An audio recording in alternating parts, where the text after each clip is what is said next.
교회 생활에 익숙하신 분들은 아 그래 예수님께서 십자가에 달려 죽으시고 부활하셨지라고 당연히 알 수 있겠지만 그렇지 않은 분들은 이 부활에 대해서 그 부활 그 자체에 대해서 굉장히 낯설고 또 그 당위성에 대해서도 왜 부활하셔야만 하는지에 대해서도 굉장히 충분히 의아해하실 수 있습니다. 네, 당연히 그럴 수밖에 없습니다. 그건 당연한 논리적인 사고에서 그렇습니다. 예수님께서 왜 부활을 하셔야만 했나? 그것이 되게 우리에게는 아주 중요한 부분이라는 것을 우리는 짚고 넘어가야 합니다. 그런 차원에서 우리 빈님들에게 한번 이렇게 질문을 던져보고 싶습니다. 만약 예수님께서 부활하지 않으셨다면, 그러니까 예수님이 십자가에 달려 죽으시고 이제 장사되셨죠. 무덤에 이제 묻히셨죠. 그런데 그 이후로 이제 예수님의 스토리가 딱 끝이 났다면, 그렇다면 그 이후로는 도대체 어떤 의미가 우리에게 있을까요? 어떤 일이 펼쳐지게 될까요? 물론 이거는 완전히 상상입니다. 그런 일은 이미 우리에게 일어나지 않았기 때문에, 우리 성경에서는 그렇게 끝나지 않기 때문에 상상이지만 그걸 한번 가정을 해보는 겁니다. 어떤 문제점이 생기는지 말이죠. 이런 문제점이 제일 먼저 생깁니다. 먼저는 예수님께서 죄가 없으신 분으로서 우리 죄를 대신 짊어지시고 죽으셨는데, 만약 예수님이 다시 살아나지 않으셨다면 예수님이 죄가 없으신 분이라는 사실을 증명할 수가 없습니다. 예수님이 정말 죄가 없이 죽으셨다면 예수님은 죄가 없이 죽으셨다라는 것을 어떻게든 그 이후에 무엇으로 이렇게 나타내 보이셔야만 하는데, 그냥 우리의 죄를 다 짊어지고 죽으셨다라는 것은 살아나셨기 때문에 하실 수 있는 표현입니다. 예수님이 우리의 죄를 짊어지고 죽으시지 않으셨다라고까지 말할 수 있는 문제가 발생합니다. 예수님이 부활하지 않으셨다면요. 그냥 예수님이 그냥 죽으시고 끝났다 이러면 예수님 스스로도 과연 그분이 의로우신 분일까? 과연 그분이 죄가 없으신 분이라고 할 수 있을까라는 의문점이 여전히 남게 된다라는 큰 문제점이 발견되는 것이죠. 나아가서 그것은 과연 그러면 우리 죄를 대신 짊어질 수 있을 것인가? 네, 그런 문제까지도 확장될 수 있는 것이죠. 또 두 번째 큰 문제가 있는데요. 예수님께서 부활하지 않으셨다면 제일 큰, 또 우리로서 제일 큰 문제는 우리가 우리 스스로 의로움을 쟁취해 나가야만 하는 문제점이 발생합니다. 이게 무슨 말이냐면, 예수님이 십자가에 달려 죽으시면 그때까지 만약에 우리의 죄를 짊어지고 죽으셨다라고 가정하고 끝났다라고 하면, 그래요, 우리 죄는 이제 다 해결됐습니다. 자, 그러면 마이너스에서 0이 된 것이죠. 그런데 0에서 과연 하나님의 나라로 갈 수 있을 것인가? 못 갑니다. 그렇지 않습니다. 의로운 자가 하나님 나라에 갈 수 있습니다. 하나님의 그 의의 기준에 충족한 자가 하나님 나라에 갈 수 있습니다. 그렇다면 예수님께서 그냥 죽으시고 우리의 죄를 다 해결해 내셨기 때문에 우리는 그 순간 다시 이제 디폴트가 딱 기본값이 되는 것이죠. 0이 되는 것이죠. 딱 0의 상태가 되었을 때 이제는 그 플러스를 해 나가야 되지 않습니까? 누가 해야 되나요? 우리가 해야 되죠. 우리가 열심히 선행을 해야 하고 열심히 무언가를 해내야 됩니다. 우리가 하나님의 그 나라에 갈 수 있을 만한 하나님의 그 높으신 의의 기준에 우리 스스로의 힘으로 도달해야 되는 것입니다. 이것이 가장 큰 문제점입니다. 왜요? 우리는 그럴 만한 힘과 능력이 없기 때문입니다. 우리는 그럴 수가 없어요. 우리에게는 우리 스스로 플러스를 해낼 조금의 가능성도 갖고 있지 않습니다. 만약 그것이 가능하다면 예수님은 부활하실 필요가 없었을 겁니다. 그런데 역시나 우리는 스스로 플러스를 해낼 수 있는, 스스로 의로움을 어떻게든 쟁취해낼 수 있는 그 같은 존재들이 결코 아닙니다. 그래서 성경에서는 예수님이 죽으시고 3일 만에, 3일이 채 가득 채우시기 전에, 그러니까 3일째 되던 그날이죠. 그때 부활하십니다. 이것이 우리에게 얼마나 감사한 일인지 모릅니다. 이 부활이라는 것은 예수님 스스로에게 있어서도 예수님은 의로운 분이심을 증명하신 하나님의 의로움의 선언이시기도 합니다. 이것을 조금 어렵게 이렇게도 말하기도 합니다.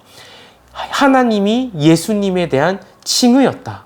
예수님을 의로우시다라고 칭하신 그 놀라운 공적인 선포의 사건이 부활이었다라고 말하기도 합니다.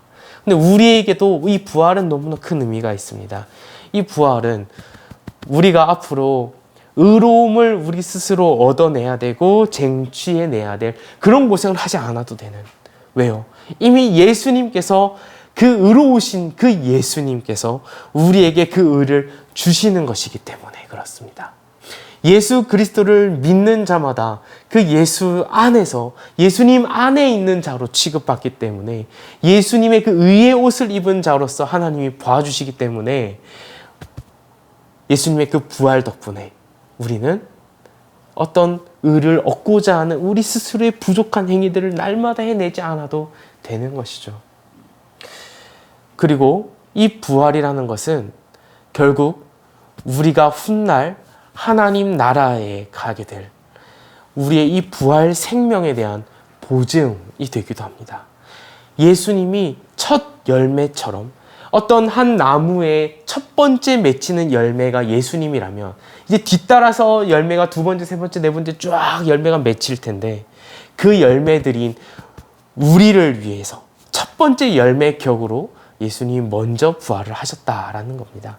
그리고 두 번째, 세 번째, 네 번째 열매도 그처럼 예수님과 같은 모습으로 부활하게 될 것이다 라는 것이죠. 여기까지의 내용들은 다 우리가 예수님의 부활로 인하여서 우리가 받은 내용입니다. 그런데 오늘 제가 우리 빈님들에게 나누고자 하는 그 부활의 내용 중에 하나는 사실은 더 중요한 것일 수도 있겠다 싶습니다.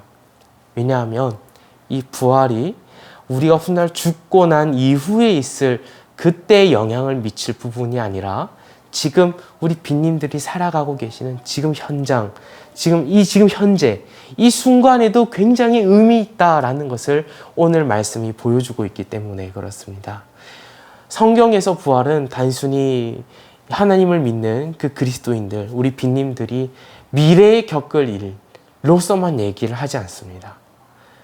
부활은 지금 현재 지금 우리들에게도 여전히 능력을 행사하고 있는 엄청난 사건이 바로 부활입니다. 그래서 제가 오늘 본문을 한 번만 더 다시 읽어 볼 텐데요. 이 본문의 이 부활 표현, 일어났다, 일으킴을 받았다, 이런 표현들이 과연 미래형인지 현재형인지 완료형인지 그것을 유념하여서 제가 다시 한번 읽어보겠습니다. 4절부터 읽어보겠습니다. 2장 4절입니다. 긍휼이 풍성하신 하나님이 우리를 사랑하신 그 큰 사랑을 인하여 허물로 죽은 우리를 그리스도와 함께 살리셨고 6절입니다. 또 함께 일으키사 그리스도 예수 안에서 함께 하늘에 앉히시니 어떻습니까? 우리 세 동사가 나오죠.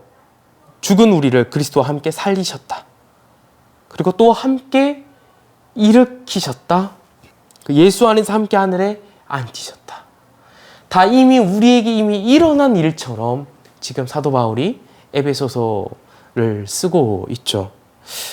지금 과거형처럼 이미 우리에게 일어난 일처럼 말하는 이유는 바울이 뭔가 착각해서도 절대 아니고요. 뭔가 대단한 환상을 막 봐가지고 미래에 있을 일들이 막 눈앞에 펼쳐졌다. 그래서 지금 나는 과거형을 쓰고 있다. 그것도 절대 아닙니다. 지금 성경을 쓰고 있는 이 사도 바울은 철저히 정말로 우리에게 이미 이 같은 일이 일어났다라는 차원에서 성도들에게 말하고 있는 것입니다. 이것은 정말 바울의 진심입니다. 정말 우리 빈님들은 그 진심을 담아서 빈님들에게 얘기해보면 이렇습니다. 저와 우리 빈님들, 우리 모두는 정말 예수 그리스도와 함께 살리심을 받았습니다. 이미 일으킴을 죽은 그곳에서 허물을 벗고 일으킴을 받았습니다. 그리고 이미 하나님 보좌 우편에 이미 그 예수님과 함께 하늘에 앉혀져 계십니다. 그 같은 엄청난 우리의 상태가 주어져 있다라는 것, 엄청난 지위가 우리에게 부여되었다라는 것, 그 같은 생각과 감정이 우리에게 몰려오지 않습니까? 지금 사도 바울은요, 성도를 볼 때에, 우리 빈님들을 볼 때에, 저와 우리들 모든 그리스도인들을 볼 때에 이 성경은 그냥 영인 상태로 보는 게 아닙니다. 아까 제가 -1, 0, 플러스 이런 걸 얘기를 했죠.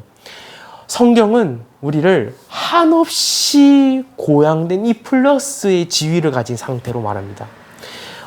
말이 플러스지 하나님의 존귀한 신분이라고 말하는 것이 더 맞겠습니다.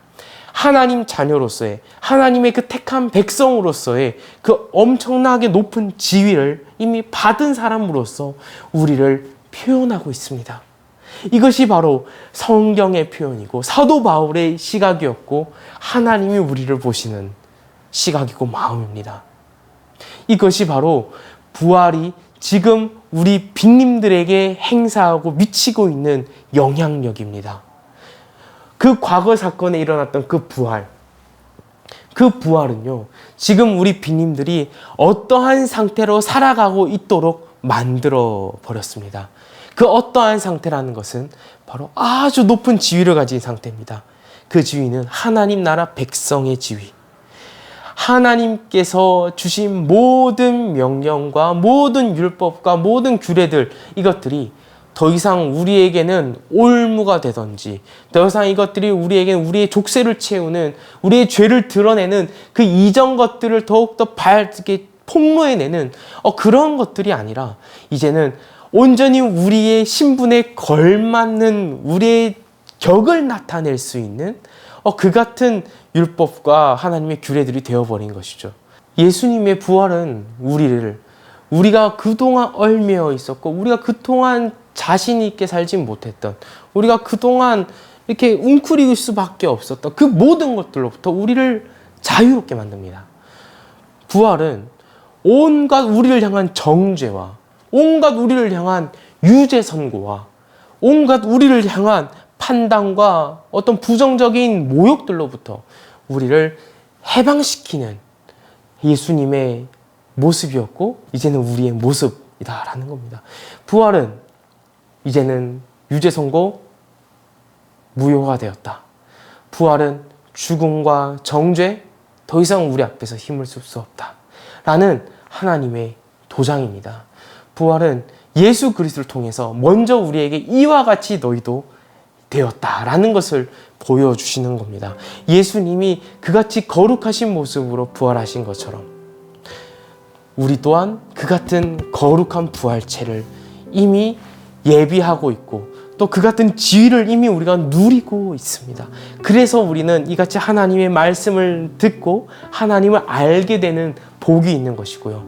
또 그래서 우리는 하나님 안에서 하나님과 교제하는 여러 가지 수단들을 통해서 하나님과 친밀해질 수 있는 것입니다. 그것은 하나님 나라가 임하지 않으면 도저히 불가능했던 일입니다. 오직 하나님 안에서만, 하나님만이 가능했던 일이고, 또 그들의 하나님의 택하신 선지자들, 제자들, 그런 사람들만 하나님과 교제했던 일인데, 우리는 더욱더 친밀하게 이전에 이전에 어떤 누구도 누리지 못했던 그 같은 하나님과의 친밀함을 누릴 수 있기까지 되어버린 것입니다. 이것이 바로 우리가 가진 지위입니다. 이 온 우주를 다스리시는 만왕의 왕이신 그 하나님과 우리는 교제할 수 있는 그 높은 지위까지 도달했다라는 것. 그것은 이 부활이 시작이 되었던 것입니다. 예수님의 부활은 지금 우리에게도 영향을 미칩니다. 나중에 우리가 죽고 나서 미래의 일이 아니라, 미래에 우리가 그래 나 이제 부활하겠지 그렇게 생각하는 그 정도가 아니라 지금 이미 누릴 수 있는 은혜의 메시지입니다. 하나님의 영광스러운 우리를 향한 복된 메시지입니다. 바로 예수 그리스도가 부활하셨다라는 것입니다. 죽음에서 3일 만에 부활하셨다. 그 사실은 이제는 우리도 죽은 그 허물 가운데서 이제는 그것을 벗어내고 우리도 부활했다. 우리도 그 부활체의 지위를 얻었다. 이제는 그 부활을 우리도 누릴 수 있다. 그 부활의 삶을 지금 벌써 우리는 누리며 살아갈 수 있다. 라는 것을 확실하게 보여주는 것입니다. 그 같은 차원에서 오늘 본문이 바울이 그것을 얘기를 하고 있는 것이죠. 이 말씀을 한 번 더 읽기 전에 이 같은 관점에서 읽어보셨으면 좋겠습니다. 맨 처음에 나눴던 그 설교에서 하나님께서 하나님의 자기소개라는 그런 메시지를 제가 나눈 적이 있습니다. 하나님께서 자기소개를 하시면서 하나님이 어떤 분이신지를 우리에게 보이셨다라고 이 창세기 말씀을 가지고 나누었는데, 이제 마치 그렇게 하나님의 자기소개가 이제는 예수 그리스도를 통하여서 성경에는 우리 소개들로 가득하게 됩니다.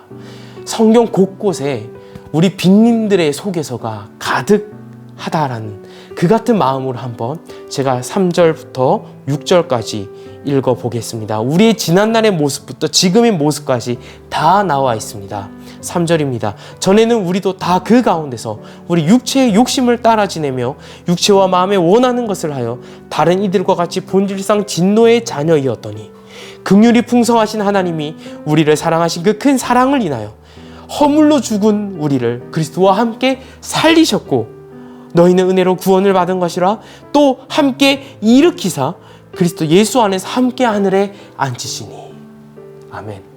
우리는 그와 같이 예수 안에서 함께 살리심을 받았고 함께 하늘에 앉히심을 받은 주님의 자녀들입니다.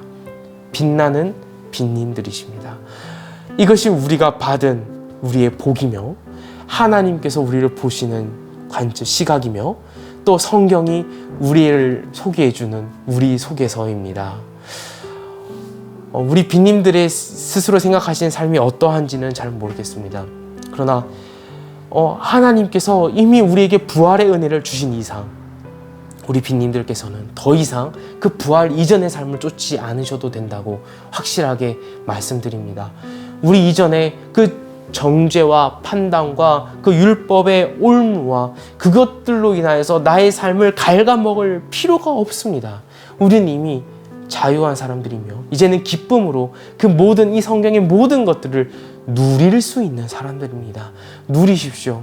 누리실 수 있는 분들입니다. 성령 하나님께서 그것을 도우실 것입니다. 하나님께서 이미 그 안에 온갖 누리는 것들로 이미 우리 성도님들, 우리 빈님들의 삶을 가득하게 마련해 놓으셨습니다. 그러니 누리시길 바랍니다. 이 부활의 복과 이 부활의 은혜가 지금도 이미 우리 빈님들과 함께 있고 이미 영향을 미치고 있습니다. 지금 이 시간 말씀을 듣는 것도 그 중에 하나인 줄로 믿습니다. 우리 빈님들 이 부활의 은혜를 함께 누리시며 주님 다시 오시는 그날까지 이 부활의 은혜 누리다가 이 소망 끝까지 붙잡다가 주님 만나기를 우리 함께 소원합니다.